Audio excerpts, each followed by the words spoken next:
As a classical musician, we are always in search for improvement. But there is no such thing as a perfect performance. But even so, we are always trying to search for perfection. So why do we often feel worse when we're actually improving? Let's talk about the paradox of improving, but actually feeling like you're getting worse.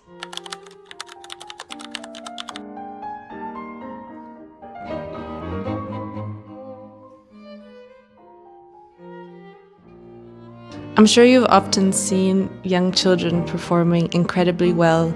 You see these young teens and young children go on stage without a care in the world and they just play.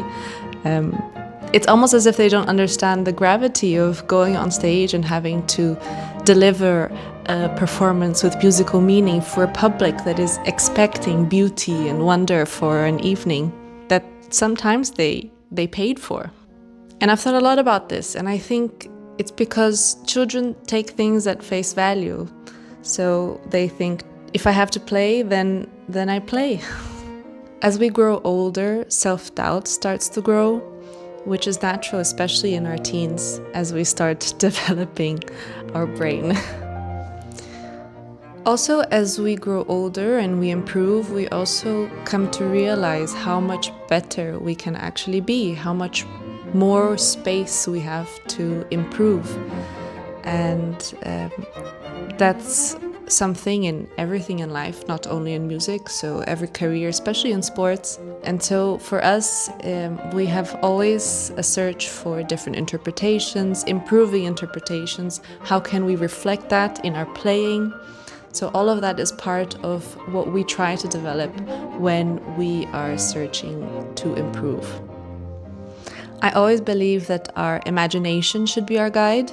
So if we can picture ourselves playing a certain way, and let's say you have an ideal way that you wish to portray a piece, then that should be your aim. So your imagination and how well you can perform in your imagination should always be your aim.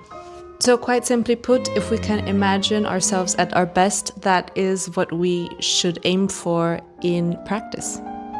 As we improve, our expectations of ourselves also improves. So we continually search for improvement, but at the same time we need to be critical of ourselves to be able to achieve that improvement. So you create tension and criticism, and that is never helpful in any scenario. Especially for a professional that requires freedom of expression in moments of great pressure and tension, such as performances in front of thousands of people. I have once heard that musicians have crisis once every 7 years.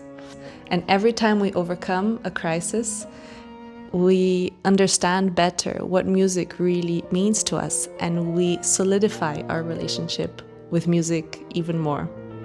After recently going through self-questioning myself, I am understanding much better the importance of the balance between search for improvement, but also to be able to be pleased with the work that I am producing.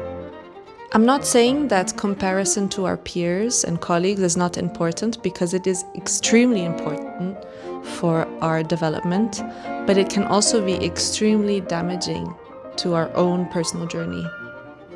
So firstly, it's important not to live in our own bubble. We cannot live in our own little world, because music is extremely international. We often work far away from where we grew up.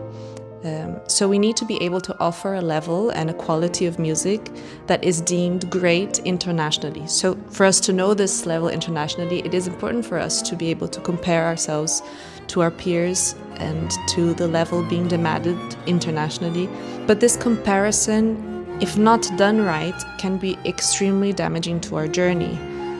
If it's the only thing that we focus on, it becomes a cycle, a vicious cycle of not feeling good enough.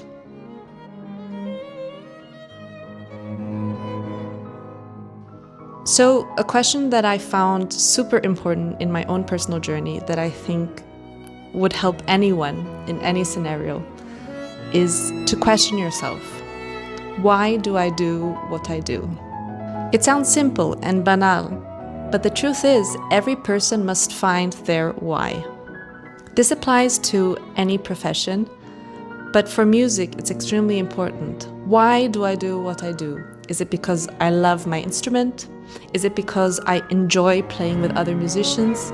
Is it because I enjoy the freedom of interpreting my own music and having the freedom of expression that I can bring to a piece? Why? Once you find your why, you must always put it first, before every practice session, before every rehearsal. It's important because it will motivate you to play more, to practice more. But also, it will put everything into perspective, and it will be your release from this increased pressure that you put on yourself. I will use an example. Let's say you love your instrument. How does this instrument motivate you to play more? How does the sound coming out of your instrument motivate you to practice? How does the sound of this instrument fill the room around you? What does the sound coming out of your instrument create in terms of your connection to the music? How can this instrument be the instrument in which you speak, in which you express yourself? Many of these questions will bring extremely philosophical and beautiful answers.